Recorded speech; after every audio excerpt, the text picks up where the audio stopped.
Voilà, mesdames et messieurs, on se retrouve autour du plateau de l'hebdo des éditorialistes. Une fois encore, les collègues auront à se prononcer sur ce qui a été l'actualité au plan national et international tout au long de la semaine. Et c'est bien sûr autour de ce plateau, Landry Roueton, promoteur de Fila Web TV. Bonjour, merci d'être là, Landry. Bonjour Théodule. Merci de répondre à notre invitation. C'est un plaisir partagé. Très bien. Avec vous, nous avons Serge Avidiamé. Serge Avidiamé, bonjour. Bonjour Théodule, bonjour à Landry. C'est toujours un plaisir de voir les aînés et discuter avec eux. Très bien. Serge Avidiamé, je rappelle que vous êtes le secrétaire de rédaction du quotidien L'Affiche du Jour depuis Porto Novo. Et puis Félicien Fayon du Matinal va nous rejoindre d'un moment à l'autre. Eh bien, nous en avons jusqu'à 13h30 minutes. Nous commençons bien évidemment par Serge Avidiamé. Le principe de l'émission n'a pas changé. Ce sont les éditorialistes qui choisissent ici même le sujet ou les sujets qui les auraient intéressés en ce qui concerne l'actualité. Serge, quelle est l'actualité qui vous a marqué cette semaine? L'actualité reste diversifiée, entre diverses, mais elle est riche, mais j'ai voulu qu'on parle de la cherté de la vie que nous constatons aujourd'hui et qui contraste avec l'augmentation des salaires que le gouvernement a annoncé aux populations et qui jusque-là reste en tout cas seulement une annonce, puisque jusque-là on a annoncé le 23 mai 2021 à l'occasion de l'investiture que le mandat actuel serait placé sur le signe du hautement social, on est d'accord. Mais jusque-là, on n'a pas encore vu, on n'a rien vu de cela. Il y a quelques effets d'annonce à l'aube de 2022 où on nous a dit que les salaires seront augmentés de manière subséquente. Tout le monde était en joie.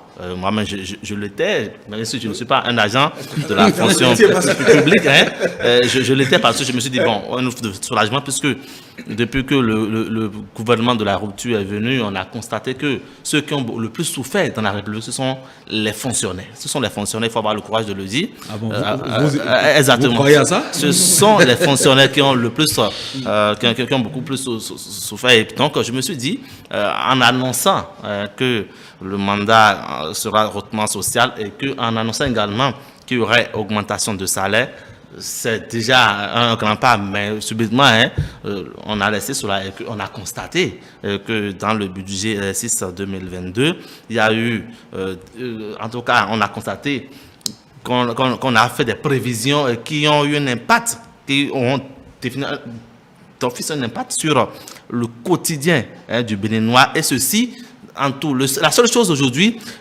qu'on n'a pas pu tasser dans la République, c'est peut-être l'air que nous respirons aujourd'hui. D'accord?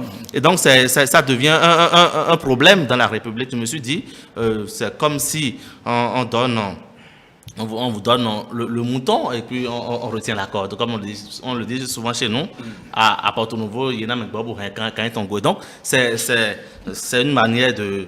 en tout cas, ce que vous expliquez. Exactement. Donc aujourd'hui, si on doit s'en tenir à ce qui se fait, c'est que rien n'est encore fait. À travers l'amélioration des conditions de vie des travailleurs.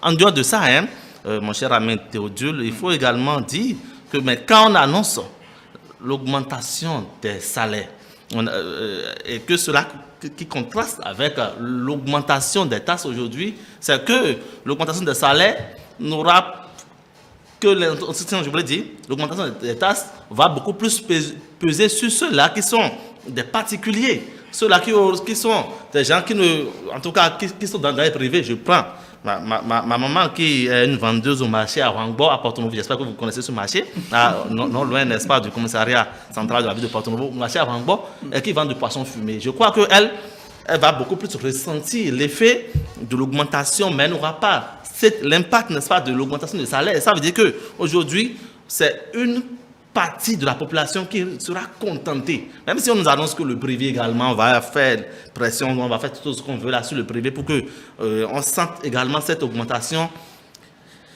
dans le privé. Mais ceux-là qui sont des particuliers, ceux-là qui sont je ne sais pas comment dire, hein, les bonnes dames du marché, les bonnes dames de, je ne sais pas comment dire, tous ceux-là qui font le travaux de manière particulière, la vie au quotidien, ceux-là auront beaucoup plus de problèmes par rapport à ce que le gouvernement nous annonce. Ça, ce sont vos explications. Landry Breton, vous avez suivi Serge Avidjamé.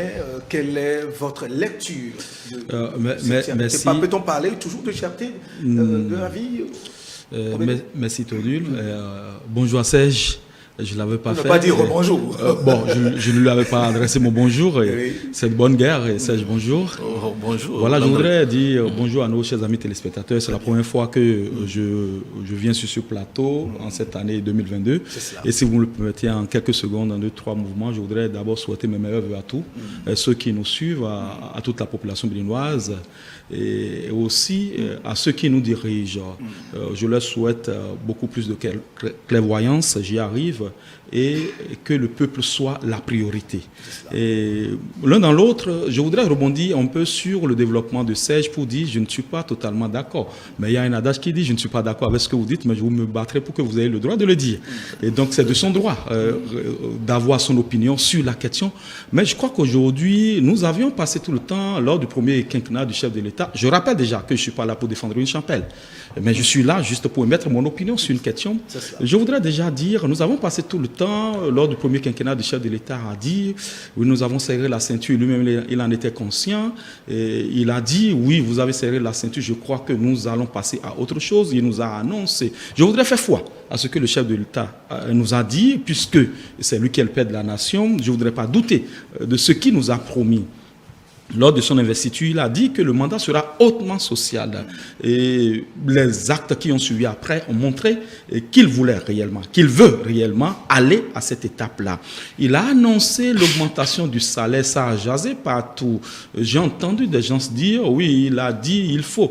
Oui, au Bénin, nous sommes devenus des Saint Thomas. Et comme je le disais à un ami la dernière fois, même si le bon Dieu descend ou qu'il envoie son fils, nous allons applaudir 2 jours pour dire, oui, c'est Jésus arrivé, Allah est arrivé, Mahomet est arrivé. Voilà, mais 3 jours après, on trouvera que c'est le diable. D'une façon ou d'une autre, c'est le propre du Béninois. On ne va pas lui en vouloir pour cela. Mais ce que je suis en train de dire, c'est le chef de l'État a dit, le salaire sera réévalué de façon substantielle. J'ai ouï entendre que cela sera évalué à hauteur de 60 000 francs par mois pour le SMIC, le salaire minimum garanti ou légal, si vous le voulez. Et j'ai essayé, puisque nous sommes sur un plateau sérieux, et quand je viens toujours avec tout le sérieux qu'il faut. Et quand je me retrouve avec des confrères, je me dis, nous sommes des éclaireurs. Nous ne pouvons pas raconter des histoires un peu comme le politique vient juste pour défendre sa chapelle, vient dire des choses qui ne sont pas forcément vraies. Je suis allé à rechercher un peu des chiffres et à faire des comparaisons pour voir. Dans la sous-région, surtout dans la zone CFA, j'ai fait la comparaison avec beaucoup de pays. Déjà, le SMIC actuel, je voudrais demander à Serge s'il est d'accord avec moi que le SMIC aujourd'hui au Bénin est à 40 000 CFA. Je n'ai pas menti. Je voudrais juste qu'ils me disent oui. En tout cas, ce n'est pas pour vous poser la question, mais allez-y. Non, je ne pose pas de questions. On est dans un débat. Non, je voudrais juste qu'on s'entende sur ce principe que le SMIC aujourd'hui à 40 000. Le SMIC à 40 000, c'est pas autant du poids de la rupture. Non, justement, l'État est une continuité. Exactement. Nous n'allons pas. Oui, d'accord. Donc, c'est ça. Nous allons. Je suis d'accord avec vous. Le SMIC à 40 000.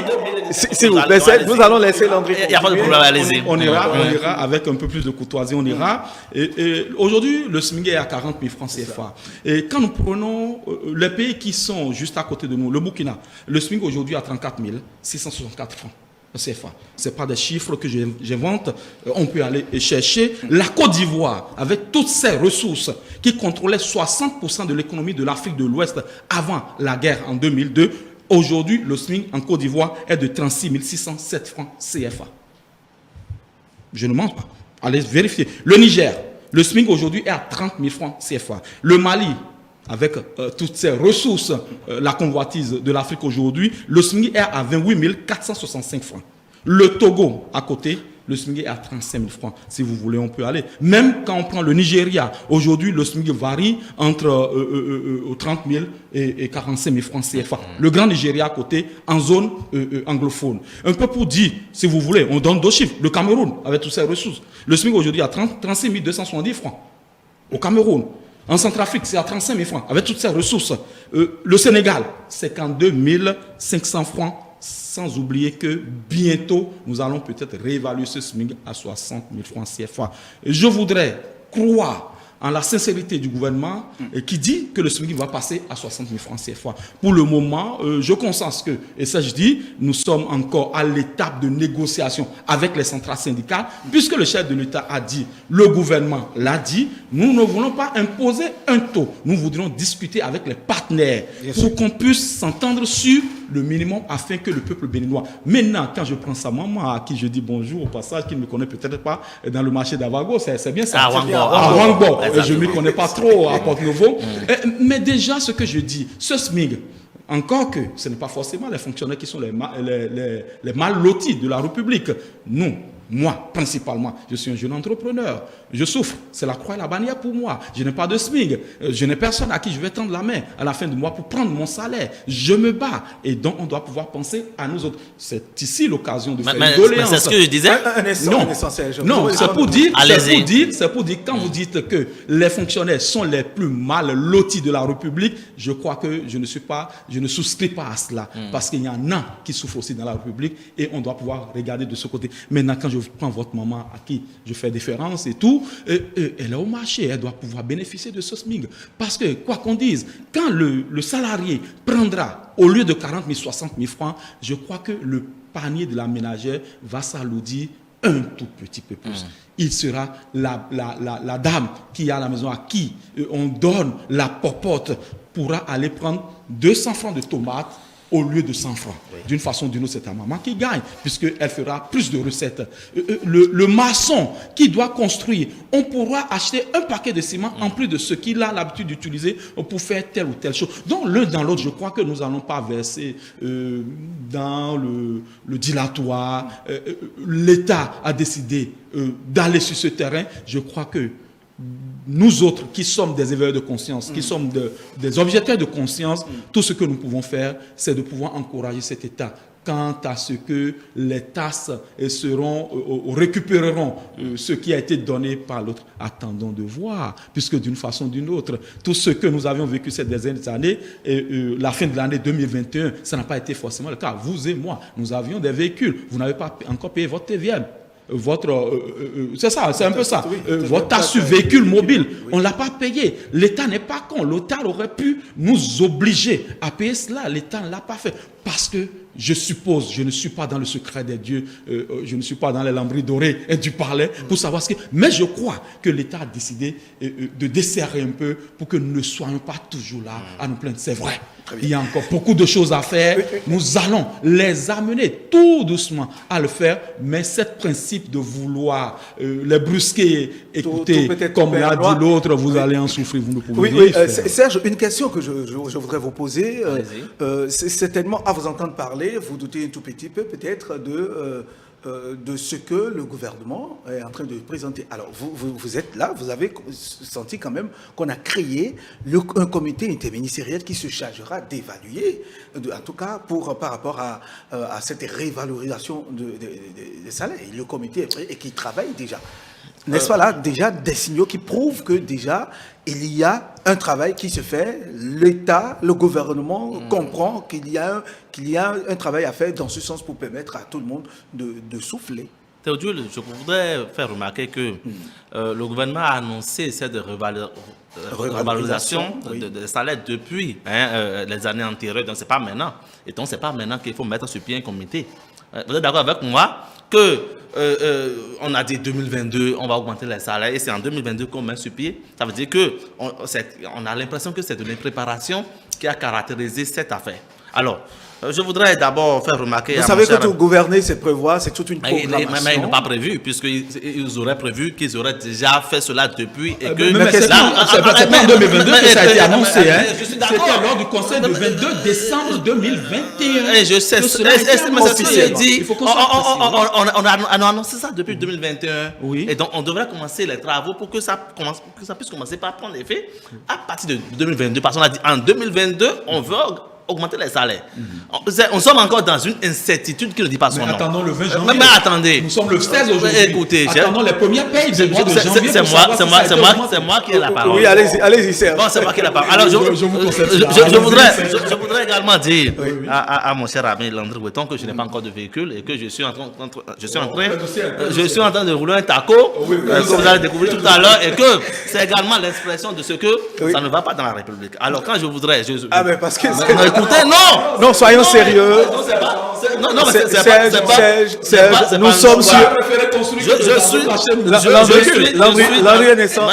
Nous sommes sur un plateau très sérieux. Je suis très sérieux dans ce que je dis. Parlons sérieux. Non, mais il y a des millions de téléspectateurs. Mais écoutez, je ne suis pas venu ici pour plaisanter. Je suis très sérieux dans ce que je dis. Alors, là où nous en sommes aujourd'hui, on a l'impression que Landry est allé chercher seulement les chiffres du SMIC, mais il n'a pas également, il n'est pas allé également chercher le coût de vie de ces pays dont il a cité, le Sénégal, le Mali, le Togo, et tout ça là, pour vous dire que... On peut vous donner des indices de développement. Mais écoutez, moi je voudrais dire à mon cher ami que là nous en sommes aujourd'hui, quoique le petit spaghetti, parce que moi avant de venir c'était fait mes investigations, le petit que nous vendons ici à 275 mais 300 francs je crois bien, le petit mais en tout cas je ne sais pas, c'est 150. Je ne sais pas 150, le petit paquet de spaghetti à 150, peut-être que nous n'allons pas, le grand est à 300, 275, 300. Nous n'allons pas, je l'ai acheté hier. Non, je l'ai acheté, nous n'allons pas sur le même marché alors, parce que je crois que vous allez dans un supermarché. Non, ça c'est la classe moyenne. Nous allons laisser ce n'est pas 150, je suis désolé. Je le mangerai tous les jours. Alors, ce spaghetti se trouve à 150, 175 au Sénégal, à côté là. Alors que le salaire au Sénégal, mais je vous dis, c'est pas ce que nous gagnons au Bénin. C'est vrai, on dira qu'il y a ce qu'ils appellent, ils ont un terme là, où il y a une augmentation substantielle du salaire pour permettre, parce que le loyer chez eux là-bas est excessivement cher. Mais quand vous prenez ce que le Sénégalais lambda gagne par rapport à ce que le Béninois gagne, il vit très heureux. Très bien. Aujourd'hui au Bénin. Pour qu'on gagne du temps. Oui, allez-y. Pour qu'on gagne du temps, parce que nous avons plusieurs autres sujets à aborder. Allez-y. Alors, quelles seraient vos propositions? Parce que dire qu'il y a de l'impréparation, c'est mal apprécier les choses pour ma part, Serge Avidjamem. Alors, dites-nous, quelle proposition faites-vous au gouvernement? Parce qu'il s'agit, quand ça ne va pas, quand vous faites vos observations, il faut aller à des propositions. Bon, moi je ne suis pas un politique, donc je ne suis pas dans Vous êtes un observateur? Je suis un journaliste. Je suis un journaliste, donc je ne suis pas dans une démarche de proposer des choses. Mais si vous me demandez d'abord... Dans une démarche de critiquer... Non, mais je fais des observations, je dis ce qui est. On est d'accord. Alors là, nous en sommes tout de suite là. Si vous voulez que moi... D'abord, le gouvernement a déjà commencé. A déjà commencé. Il a dit, Landry, il y a un comité interministériel qui est mis sur pied. Que le 20... C'est pas Landry qui l'a dit. C'est ce qui est. Landry l'a dit. Oui, j'accepte. J'ai l'impression que vous êtes en train de défendre Landry sur le plateau. Non, pas du tout. Alors donc, je voudrais vous dire que nous sommes le 16 janvier. Et que nous attendons le 20 pour voir réellement si ce qui a été annoncé là sera appliqué. Et je voudrais revenir ici le dimanche prochain pour vous dire que ça n'a pas été appliqué. Je voudrais vous le dire. Mais si cela était, je ferais mon mea culpa. Non, ce n'est pas du pessimisme. Ce n'est pas du pessimisme. Maintenant, le gouvernement a déjà commencé. Là, ce que moi je dis, ce que je dis sincèrement, c'est que il faut reconnaître que là où nous en sommes aujourd'hui, on va attendre. Le gouvernement a commencé son travail. Il est en train de faire le travail.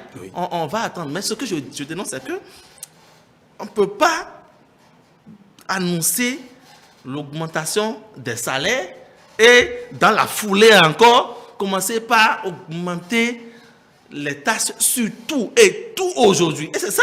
Aujourd'hui, c'est comme l'impression qu'on n'a rien fait. Est-ce que vous savez que on n'a rien fait. Par rapport aux taxes, ce sont des tests qui existaient. Donc, pour vous qui avez de véhicules, ça c'était déjà depuis le premier mandat, pour vous qui avez de véhicules, si vous devez quitter Porto-Novo pour traverser Épais pour aller, c'était à 150, hein. Le péage. Non, c'était à 150. Oui. C'était à 150. Voilà. Et c'est le gouvernement qui a doublé cela et qui nous a dit qu'il fallait serrer la ceinture. Mais pendant ce temps, on a augmenté, on n'a pas augmenté d'un iota le salaire. Vous êtes d'accord avec moi? Bon, on a appris, on nous a déjà dit d'apprendre à vivre avec tout, même avec la Covid, on vit avec cela. Et j'espère également que bientôt, parce qu'on a augmenté le salaire, je plains vous qui avez des véhicules, hein, je vous plains qu'on ne va pas augmenter cela jusqu'à également à 600 francs pour qu'on nous dise après que c'est toujours pour construire ce que j'appelle quelques centimètres. Merci Landry, très rapidement, et puis nous allons évoluer, aborder d'autres sujets. Oui, Landry. Je crois que c'est un sujet qui est intéressant, mais puisque la télévision c'est une question de temps, oui, le péage est à 300 aujourd'hui, mais vous êtes consentant que nous avions beaucoup de routes aujourd'hui dans Cotonou. Ce n'est pas le gouvernement de la route qui a commencé à construire les routes. Depuis Kérékou, la révolution, disons, depuis Maga, jusqu'à aujourd'hui, les routes ont été construites. Boni Yaya a construit des routes. Boni Yaya a construit. S'il vous plaît, quand me dit cela, permettez, quand vous avez la parole, mais permettez que je réponde. Écoutez, très rapidement, quand me dit cela, ça me brûle les entrailles. Ce n'est pas seulement le président Patrice Talon qui a construit les routes au Bénin, je suis désolé. Boni Yaya en a construit, qu'on le veuille ou non. Le président Kérékou en a construit, le président Soglo en a construit, et ceux qui les ont précédés ont construit au Bénin. C'est son rôle, c'est son devoir de nous construire des routes. Et donc, s'il faut nous presser pour construire ce que vous appelez des routes, là, en tout cas, tant mieux, ça, c'est bon. Allez-y. Landry, je voudrais savoir que c'est déjà fini. J'ai fini, allez-y. D'accord. Non, je crois qu'on va faire beaucoup plus sérieux. Et aujourd'hui, on est d'accord. On peut ne pas être consentant avec tout ce qui se fait, avec la gouvernance, mais il faut être réel. Il faut s'approprier tout ce qui a été fait parce que nous sommes des citoyens. Aujourd'hui, quand moi je quitte Calavi et que je dois aller à Fidjirosé hier, avant qu'on ne fasse la route Dakar-Bateau, cela me coûtait au moins 700-800 francs CFA si je prends un ZIM. Aujourd'hui, c'est à 400-500 maximum. Ça me fait un gap de 300 francs que je peux déjà gagner. Et c'est ça ce que nous pouvons gagner dans ce qui est investi au sein de la République. Et qu'on mette le péage à 300, qu'on le mette à 400 du côté d'Arhozon et tout ça, je voudrais reconnaître la valeur du sacrifice que je consens quand je paie ces sous. Et c'est ce qui est fait. Et donc, d'une façon ou d'une autre, nous allons continuer à observer ce qui se fait. Maintenant, je crois que nous n'allons pas être des anarcho-gauchistes ici sur le plateau. On ne va pas juste crier, décrier ce qui se fait. On va aussi faire des propositions. Moi, la proposition que j'ai à faire par rapport à tout ce qui se fait aujourd'hui, c'est de pouvoir encourager. Je peux ne pas être d'accord sur des principes. Je le dis parce qu'il y a l'autorité de l'État. Quitte à ce que les gens prennent ça pour de la propagande, ça, c'est pas un problème. Mais dire ce que j'ai à dire, puisque ceux qui sont là, c'est des humains. Ils ne sont pas aussi réfractaires. Vous nous avez vu sur d'autres plateaux, et Théodule Moussa, où nous avions fait des critiques. Ces critiques ont été prises en compte. On a déjoué un certain nombre de choses. Ce n'est pas ici l'occasion de rappeler ces choses. Mais je crois que ceux qui sont en face de nous ne sont pas forcément des gens qui sont réfractaires, mais c'est des gens qui aiment qu'on leur dise les choses qu'ils doivent faire dans la simplicité et la courtoisie. Tout ce que moi j'ai à dire ici sur ce plateau par rapport à la cherté de la vie, c'est de réellement passer à cette augmentation du SMIC et de revoir, de faire en sorte à ce que nous puissions réévaluer un peu l'indice de développement humain des Béninois et que chacun puisse te dire 2 ans après ou 2 ans pendant ce deuxième quinquennat, dire oui, le chef de l'État a réellement progressé et qu'on puisse lui dire merci pour tout ce qu'il aurait fait pour la République. De toute façon, le comité qui est mis en place par le chef de l'État travaille avec les partenaires sociaux pour que les lignes, les possibilités soient trouvées pour que cette révalorisation du salaire des Béninois ou du Béninois soit véritablement effective. Nous y croyons de toute façon. Nous avons encore quelques jours, sinon quelques semaines, pour apprécier l'effectivité de cet état de choses. Nous allons aborder un autre sujet là, c'est Landry qui prend la parole. Oui, je prends la main, c'est ça, je me le permets. Oui, allez, non, je crois que ce qui fait l'actualité... C'est pas Serge qui conduit les débat. C'est mon confrère. Non, je crois que ce qui, moi, m'intéresse, c'est l'actualité. C'est toujours d'actualité, le programme d'action du gouvernement, deuxième quinquennat, avec deux phases, deux volets essentiels, c'est l'investissement, les réformes. C'est près de 11 milliards de francs CFA sur 342 projets concernant ce PAG. C'est déjà 189 projets en cours à partir du programme d'action premier quinquennat pour près de 7 milliards 658 milliards de francs CFA investis en cours toujours et 153 nouveaux projets qui seront déployés avec 4 milliards 353 milliards pour faire beaucoup plus exact. Donc le financement est déjà bon sur près de 4 milliards et nous attendons de retrouver 8 milliards ou le gouvernement attend de retrouver 8 milliards de 580 milliards de francs CFA. Et ce qui m'intéresse le plus dans ce programme d'action du gouvernement, c'est le projet de la construction du voie de contournement nord-est de Cotonou. C'est une voie qui prendra par le carrefour Pota, la berge lagunaire, la route nord de Menontin, et puis... mon micro est parti. Je demande l'indulgence de la technique. Voilà.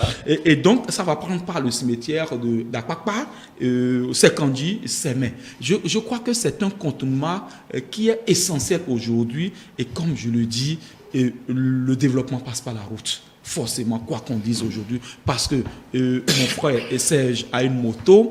Ici, un taco. Allez-y. Vous avez une moto de Vous avez une moto tout de même.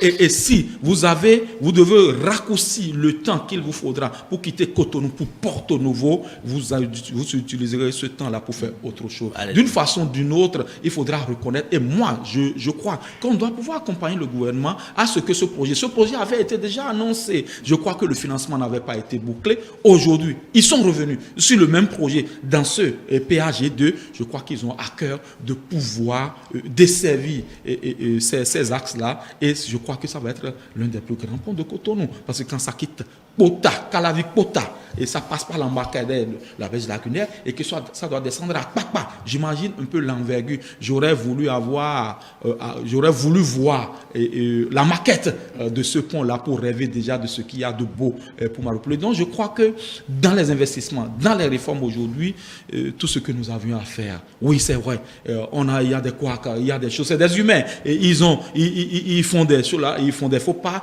ils ne font pas forcément tout ce que le peuple aurait désiré qu'ils fassent. Mais je crois que sur les grands projets de développement, sur les investissements, sur les réformes aujourd'hui, on doit pouvoir accepter que ce gouvernement a des ambitions, pas pour dire que les deux quinquennats du président Yahya Boni n'ont pas été des quinquennats d'investissement, de réforme. Je ne suis pas de ce genre de Béninois qui croient que tout ce que Yahya a fait est mauvais et qu'il n'y a rien. Non, Yahya a construit le pays comme il a pensé, comme il pouvait le faire. Il est parti. L'État est une continuité. Aujourd'hui, même le chef de l'État, Yahya Boni, reconnaît que ce qui se fait aujourd'hui, au-delà de toute divergence politique et tout, il a reconnu quand même que quelque chose. Et c'est ça la grandeur de l'homme. Et c'est ça ce que nous devrons pouvoir magnifier pour nos chefs d'État. Parce que, écoutez, quand vous l'avez vu en 2006, quand il prenait le pouvoir, et quand il sortait en 2016, ce n'était pas le même personnage. Il a vieilli. Il a poussé des poivres et des trucs là, partout. Et donc, c'est pour dire, l'actuel aujourd'hui souffre. Et donc, nous ne sommes pas dans cette position. Chacun de nous dormons comme nous voulons. On n'a pas de difficulté à vivre en dehors du quotidien. Mais ceux-là, ils sont là à penser tous les jours le quotidien des Béninois. Donc, je crois que nous devrons pouvoir faire attention. Nous devrons pouvoir, dans la dynamique, de pouvoir les accompagner à ce que les projets puissent réellement prendre corps, parce que ce n'est plus pour eux. Ce n'est plus forcément pour nous autres, parce que nous sommes en train de passer. Et si nous faisons encore le même temps que nous avons déjà fait sur cette terre, c'est que nous aurions vécu. Et donc, il faut penser à la prospérité et tout cela. Parce que ce pont ce contournement, cette voie de contournement, ça restera. Il n'y a pas que ce contournement. C'est ce qui vous a... Moi, c'est ce qui m'a le plus intéressé parce que je suis à Calavi et je crois que si je dois me rendre à Porto-Novo et chez mon frère Serge, et je ne suis plus obligé de venir prendre par Cotonou où il y a, sans oublier qu'il y a un projet aussi pour la construction de l'échangeur, de grands échangeurs de Carrefour, de Carrefour, Sifao, ils appellent Vedocor. Donc je crois que tout ça là, on doit pouvoir les encourager parce que c'est tout ce que nous pouvons gagner dans la République. Personne ne nous mettra à l'étoile rouge pour nous partager de l'argent tous les jours. Aucun gouvernement. Et si nous nous appuyons sur ce que le gouvernement actuel fait, aucun politicien ne reviendra plus jamais faire autre chose que ce que ceux-là, parce qu'ils ont tracé le canevas aujourd'hui. Et je crois qu'un peu comme les démocraties aux États-Unis, la ligne est tracée, il y a une drive line où il ne faut pas excéder, il faut rester dans le canevas. Très bien. Merci Serge Avi-Madjé. Serge Avi-Djemé, votre lecture de ce PAG. Vous avez lu le document, ça a été présenté aux députés, ministres, aux acteurs politiques et tout. Vous aussi, certainement, vous avez suivi les différents reportages, vous avez lu le document. Qu'est-ce que vous dites de cela? C'est ambitieux. Quand je dis ça, Landré sourit. Ah ouais, je suis d'accord. Et sur ça, au moins, on est d'accord. C'est ambitieux. Quand vous lisez, il faut avoir le courage de le dire, c'est ambitieux. Même si, voilà, moi, j'ai toujours eu, pas seulement par rapport au gouvernement de Patrice Talon, hein, j'ai toujours été critique également vis-à-vis du président Boring Ndiaye quand il était là. Même si, au moment où il prenait le pouvoir, j'étais qu'en seconde. Donc, j'ai vieilli. Hein, j'ai vieilli en temps. Pas pour autant. Mais j'ai vieilli. En tout cas. Je m'ai vieilli. Le président Talon aussi a vieilli. Parce qu'en 2016, il n'était pas comme ça. Donc, c'était juste une parenthèse. Oui, c'est ambitieux. Quand vous lisez tout ce qui a été dit, hein, le nombre de projets, le nombre de milliards, avec tout cela, moi, je crois qu'on va mettre nos mains au menton, on va observer, on va voir hein, ce qui en sera pourvu que dans ce qui sera fait, hein, qu'il n'y ait pas de piétinement de la population comme nous l'avons connu les 5 dernières années, pour qu'on n'ait pas qu'on ne mette pas cela hein, devant pour topier davantage la population, pour montrer à la population que nous travaillons pour vous, donc vous devez vous taire. Pour vous qu'on ne le fasse pas, pour que nous puissions encore sur ça. Un objet de chantage, parce que je découvre devant moi hein, un communicateur du gouvernement, il est dans son rôle. Hein, mais l'un dans l'autre. Pas du tout. Mais l'un dans l'autre, c'est ambitieux quand même. Hein. J'ai lu, je me suis dit, bon, si cela pouvait être réalisé, tant mieux. Hein, c'est bien pour. Est-ce que le PAG1 vous a séduit, vous a rassuré? Quand je donne un exemple, vous êtes à Porto-Novo, est-ce que vous ne sentez pas cette fierté de circuler sur des voies bitumées? Quand on me parle de voies, ça m'énerve. Parce que ça fait parti du PAG. Oui, je suis d'accord, mais PAG aussi. Quand on me parle de voix. Non, mais répondez. Est-ce que vous ne sentez pas une certaine fierté à circuler sur les voies de Porto-Novo aujourd'hui, bitumées, pavés qui relient plusieurs quartiers? Mais c'est ce que je vous dis, que ce n'est pas seulement le président Talon qui a construit les routes à Porto-Novo. Ce n'est pas seulement celui. Non, mais quand on le dit comme ça, on a l'impression qu'on veut toujours penser que le développement a commencé à partir du président Talon. Et c'est ça qui me pose un problème. Non, en fait, c'est pas ce que nous disons. Non, mais c'est ça. C'est pas ce que nous disons. Non, mais qu'est-ce que vous dites alors? C'est ce que vous avez envie de comprendre. C'est vous l'a fait. Aujourd'hui, de 2006 à 2016, quand je passais également sur la voie du cinquantenaire, j'étais également fier. On est d'accord? Je ne suis pas défenseur de Boring Ndiaye ici. Alors donc, les présidents, on élit les présidents, on élit les gouvernants, c'est pour qu'ils puissent nous faire, pour qu'ils puissent développer le pays. Et donc, je ne vois pas pourquoi est-ce qu'on veut seulement s'attendre. Mais c'est pourquoi, quand parfois j'ai une manière d'ironiser ce qui est fait, et quand je veux parler souvent, je dis que c'est quelques centimètres de route qui est fait. C'est pour leur montrer également qu'il y a beaucoup qui reste encore à faire. Alors, donc je suis d'accord qu'il y a beaucoup de choses qui se font. Mais aujourd'hui, il y a des secteurs dans lesquels des choses ne sont pas encore... C'est pas encore ça. Et moi, j'ai critiqué bêtement l'un de mes professeurs d'université qui a été ministre sous le gouvernement. Parce je ne veux même pas citer de nom. Je ne citerai pas de nom. Parce que ce personnage m'a vraiment déçu. On est d'accord. Je m'en arrête là. Ça, c'est vous. Je m'en arrête. Non, mais là-dessus, tout le monde également. Ça, c'est vous. Je m'en arrête là. Oui. Maintenant, quand je reviens à ce qui est fait, oui, le président Patrice Talon a construit des routes. On voit des routes lumineuses aujourd'hui.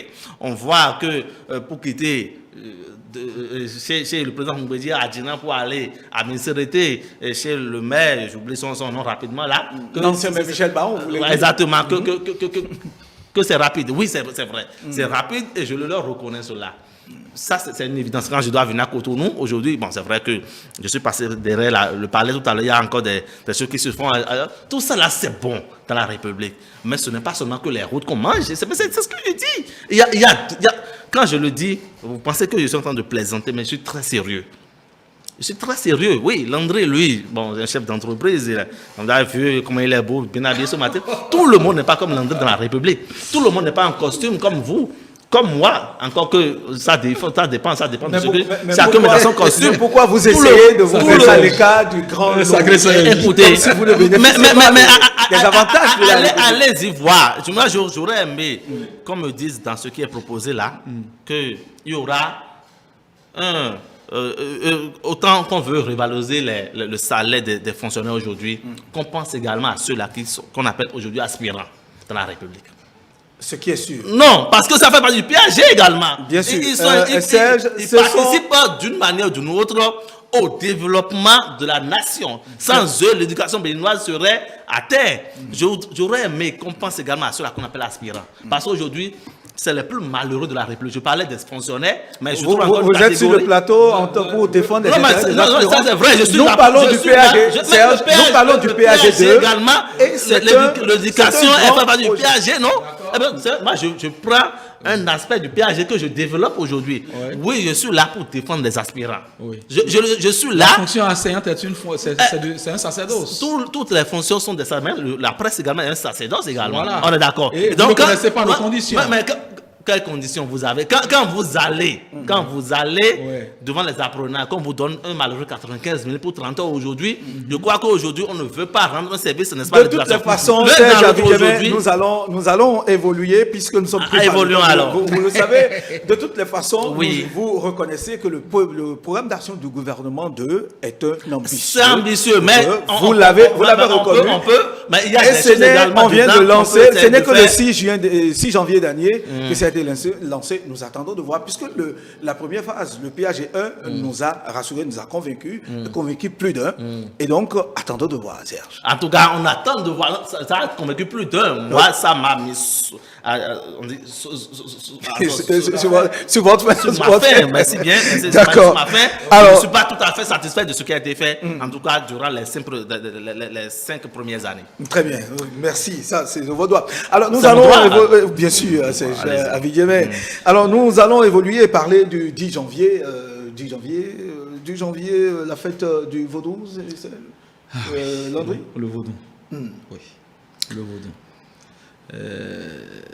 Quand je dois en parler, c'est avec tout le respect que je dois à ces déités, à tous ceux-là qui aujourd'hui continuent de conserver nos couvents, continuent de prendre soin de ce que nous avions de culturel dans notre pays, et n'en déplaise à ceux qui pensent que parce que nous sommes aujourd'hui, nous avions baigné dans l'eau de renaissance spirituelle, nous devrons pouvoir fouler aux pieds tout ce qui fait notre patrimoine culturel et culturel. Je salue tous les dignitaires de tous les couvents. Je ne voudrais pas enlever mon chapeau parce que nous sommes sur un plateau de télévision, mais je crois que c'est ce que nous avions de sacré. Même si beaucoup aujourd'hui désacralisent la chose, et je crois que le Vaudou aujourd'hui, un peu comme un de mes dossiers d'enquête, le Vaudou à la croisée des chemins, entre le sacré et le profane. Et un peu pour dire aujourd'hui, quelle est la place que nous donnons au Vaudou? Nous avions une date, le 10 janvier, nous fêtons, nous célébrons beaucoup de libations, de rituels, de sacrifices, de prophéties pour la République, voilà. Mais aujourd'hui, où est-ce que nous en sommes avec ce patrimoine culturel qu'est le Vaudou? je crois que c'est une grosse question, c'est un problème. En quoi le vaudou peut accompagner le développement. Et quand nous rentrons dans ce débat, vous et moi, vous en savez quelque chose, pour avoir été, comme je l'ai souvent l'habitude, c'est une référence, quoi qu'on dise. Nous avions dirigé, à votre suite, nous avions dirigé l'une des plus grandes émissions spirituelles où nous avions longuement parlé de ces choses, nous avions rencontré des gens, nous avions vécu avec des personnages beaucoup de choses dans ce milieu endogène, culturel endogène, mais aujourd'hui, où est-ce que nous en sommes avec le vaudou? Le vaudou, aujourd'hui, pris en tant qu'entité, en tant que égrégore, en tant que panthéon magnifiant les déités aujourd'hui, ce vaudou nous permet-il réellement le développement? Vous et moi, Serge va peut-être s'en laver les mains, mais nous avions tous contribué à ce qu'aujourd'hui, le vaudou n'ait plus forcément sa place au sein de la société. Parce que Serge est évangélique, il est chrétien catholique, je suis un évangélique, vous êtes un protestant. Aujourd'hui, nous nous cachons tous sous ces congrégations religieuses pour ne pas forcément comprendre quelle est la place que doit jouer l'endogène dans notre développement. Et c'est là, ce n'est plus le journaliste qui parle, mais c'est le socio-anthropologue qui parle, parce que je le suis et je le réclame de formation. Et donc, c'est un peu ça le problème que nous avons. Quand je ne voudrais pas faire affront à Serge, puisque c'est mon interlocuteur direct, je voudrais lui demander depuis quand lui, il est allé dans son village ou à Porte-Nouveau, je ne sais pas, faire des libations, aller rendre visite à celui-là que nous avions tous choisi au sein de la communauté pour être le garant de cette déité et pour protéger cette déité. Depuis quand il est allé, depuis quand j'y suis allé? Ça fait des lustres, mais quand ça se passe comme ça, souffrez, parce que tout de suite, quand c'est désacralisé, quand le Azevodou Kenessi, par exemple, se retrouve dans les mains des gamins qui n'en savent rien du tout et qui profanent la chose et qui en font ce qu'ils veulent, qui travestissent même les principes fondamentaux de cette déité-là, on s'en plaint, on se retourne vers le patron du patrimoine, le patron du couvent. Mais écoutez, c'est quand vous y allez faire les libations, donner quelque chose à celui qui doit s'occuper de ça et tout ça là, qu'il est fier de savoir qu'il y a une communauté qui le soutient et qui doit pouvoir continuer à conserver ce qu'il y a de sacré dans cette déité. Mais nous, on reste tout le temps cotonou, on veut parler sur là et au finish, mais il doit pouvoir survivre, lui, il doit pouvoir continuer à rester en vie. Et qu'est-ce qu'il fait à la moindre occasion qu'il a de pouvoir brader et ces choses-là, il le fait, et puis du coup, on s'insurge contre lui. Pourquoi tu as? Mais nous, qui sommes aujourd'hui, puisque autant que nous sommes tous, nous venons d'une collectivité, nous avions des déités au sein de ces collectivités-là. Personne ne peut se réclamer aujourd'hui, dire je suis chrétien catholique, il n'y a rien au sein de ma collectivité. Non, ça c'est faux. C'est fait preuve de myopie et intellectuelle que de ne pas comprendre qu'au sein de cette communauté. Oui, quand j'en parle, j'ai la chaîne de poulet, vous en savez quelque chose, mais la télévision, c'est une question de temps. Nous allons écouter me démentir encore une fois. Abidjamé qui a suivi le 10 janvier à Porto-Novo, un peu partout. Vous avez vu cette célébration qui a été, cette diversité culturelle béninoise qui a été mise en valeur. Vraiment, quelle est votre avis? Quelle lecture vous en faites, vous? Bon, nous avons eu une chance énorme à Porto-Novo. La chance, c'est qu'en dehors, après le nouvel an, nous avons eu ce qu'on a appelé le FIPA, le FIPA international de Porto-Novo qui a raccordé le 10 janvier. Donc, nous avons bien festoyé. Je vous assure, je voudrais que vous soyez à Porto-Novo pour voir ce qui se passe. C'est très intéressant. Alors, quand je finis de le dire, je voudrais également, ce que Landry ne sait pas, c'est que je suis né d'un papa Bokono. D'accord? Et donc, je mesure la portée de ce qu'il dit, même si aujourd'hui je suis un chrétien catholique, en tout cas marié, en tout cas, ça c'est pas pour faire ma publicité. Je voudrais reconnaître la valeur de ce qu'on appelle aujourd'hui les religions endogènes. Et c'est là où je voudrais être d'accord avec lui pour une fois, pour dire qu'aujourd'hui, on a désacralisé ce que nous avons de plus cher chez nous.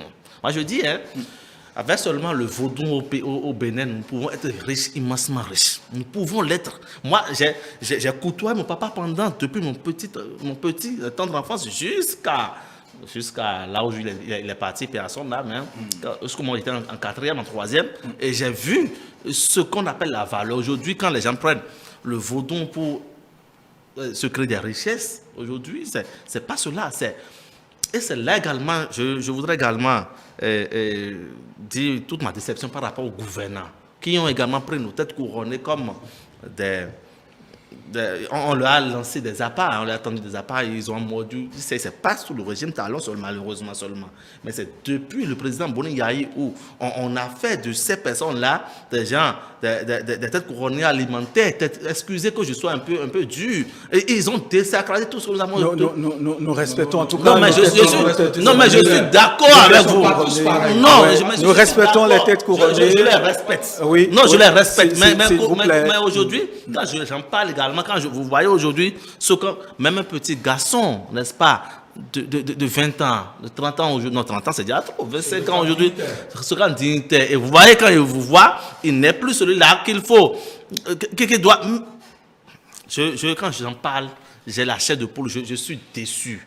Déçu de ce qu'on a fait de nos religions endogènes. Et aujourd'hui, on pense que le vaudou, c'est le diable, c'est la sorcellerie. Et même, et là, c'est là que je voudrais également aller plus loin pour dire que même vous allez dans certaines congrégations religieuses chrétiennes aujourd'hui, on voit gémonie dans les prêches des homélies ou bien les prêches, ce qu'on appelle chez les évangéliques. Et on voit gémonie le vaudou, on pense que c'est la sorcellerie, au point de mettre dans la tête des chrétiens que vraiment quand vous allez là-bas, c'est que vous êtes en contact direct avec le diable, que c'est le diable qui est là. Non, écoutez, je suis déçu. Et c'est là que je voudrais également inviter le gouvernement à travers son ministre de la Culture, le monsieur Jean-Michel Abimbola, que je salue au passage, que je ne connais pas, mais que je salue au passage, pour dire également qu'on l'a vu sous le régime de feu, il a fait ce qu'il a pu. On l'a vu également, on le voit également aujourd'hui sous le président Boni Yahi. Le truc ne suffit pas seulement de nous ramener des objets royaux, oui c'est bon, mais également il faut commencer par valoriser nos cultures à partir de chez nous, parce qu'on en a beaucoup, on en a beaucoup. Vous allez chez moi sur des Réviers, et quand on dit Révier aujourd'hui, c'est le temple, n'est-ce pas, du vaudou. Donc, je sais de quoi on parle. Révier, c'est l'autre temple du vaudou. En tout cas, c'est le vrai, c'est même le berceau du vaudou au Bénin. Révier, c'est pas loin de Cococodi, là. Et vous allez là-bas, je vous assure, on pouvait également prendre ce village en Révier, ou bien c'est pas ce que c'est, l'arrondissement, et en fait également un site touristique, n'est-ce pas, du vaudou.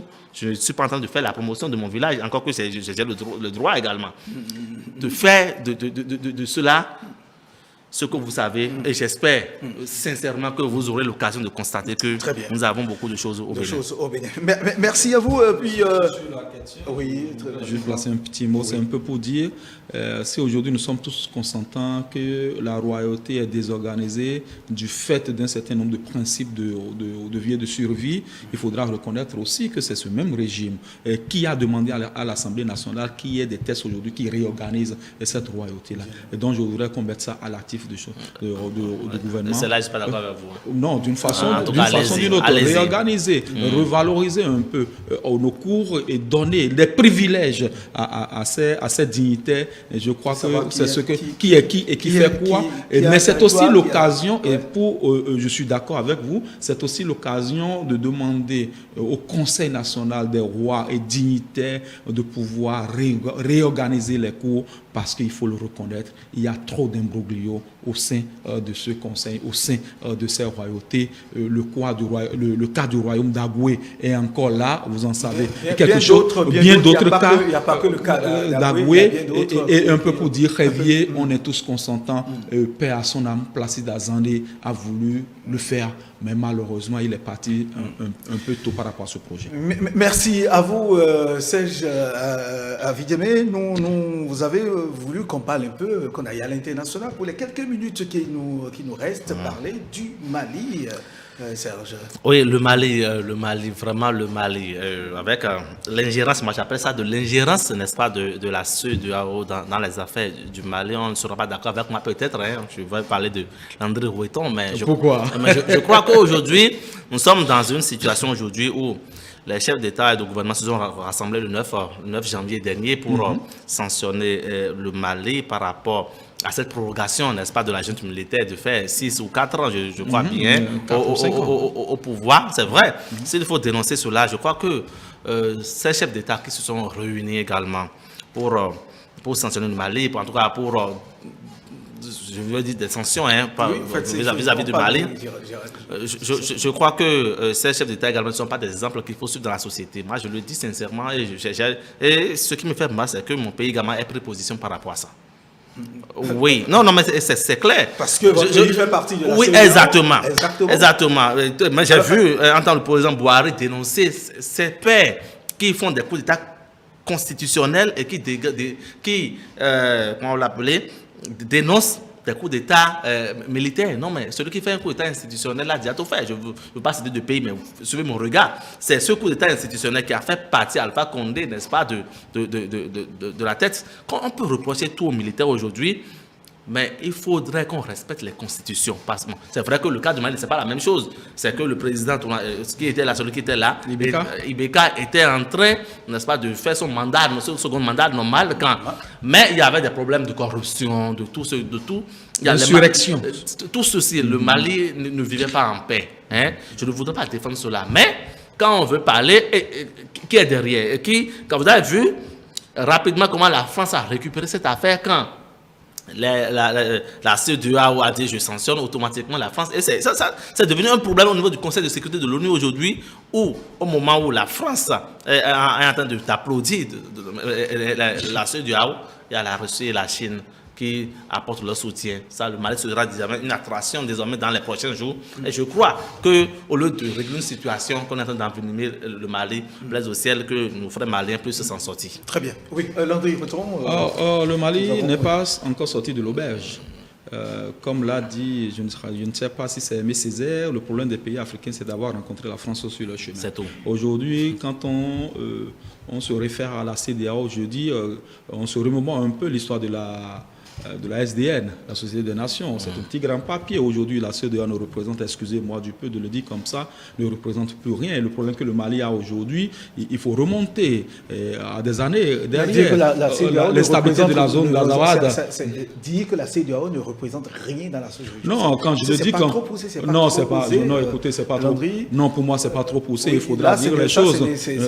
Nous avions vu qu'est-ce que l'Union africaine, qui est l'instance de référence en Afrique, a fait quand on a tué Kadhafi. Et qu'est-ce qu'ils ont dit? Ils n'ont rien dit. La CEDEAO aujourd'hui, qu'est-ce que la CEDEAO dit quand un pays décide unilatéralement de fermer ses frontières? Non, c'est le Mali. Écoutez, quand on parle de la zone du Sahel, excusez-moi, j'ai fait beaucoup d'études en matière de géopolitique stratégique. Le Sahel, on peut vous en parler. Le Mali, la propagation de la doctrine salafiste en Afrique de l'Ouest est partie du Mali. Et avec tout ce que cela a, d'une façon ou d'une autre, le Mali aujourd'hui, on se réfère à Assimi Goïta, on dit il veut faire 5 ans, il ne devra pas faire 5 ans. Mais dites-moi, depuis quand la reine Elisabeth d'Angleterre là?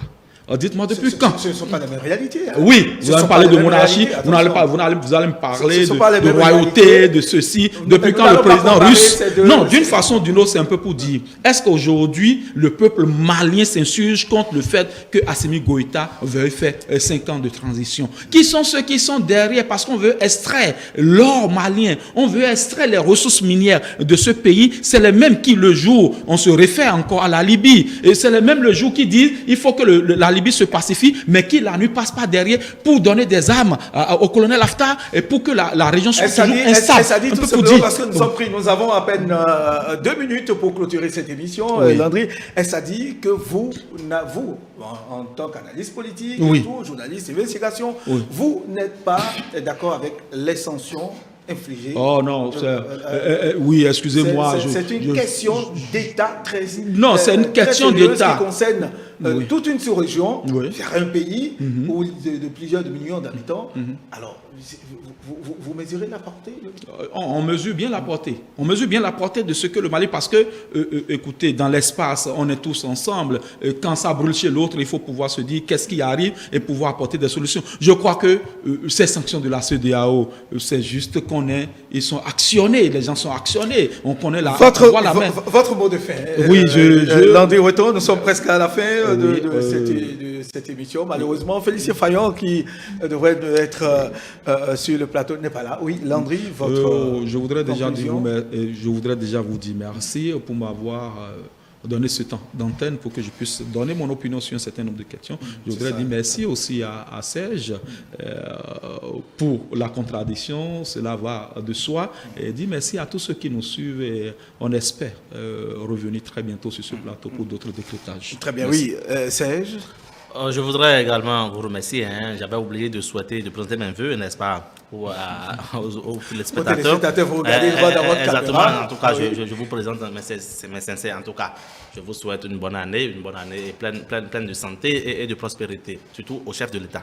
Alors, je voudrais sincèrement inviter le gouvernement, les gouvernants aujourd'hui, à faire l'effort de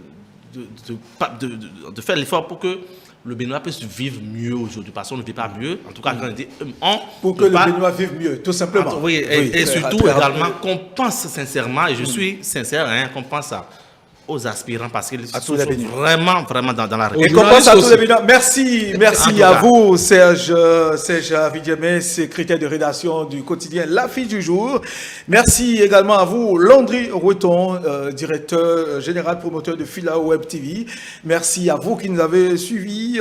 Félicien Fayon du matinal qui devrait nous rejoindre n'a pas pu faire le déplacement, certainement pour des raisons personnelles. Voilà. Nous vous disons merci d'être resté en notre compagnie.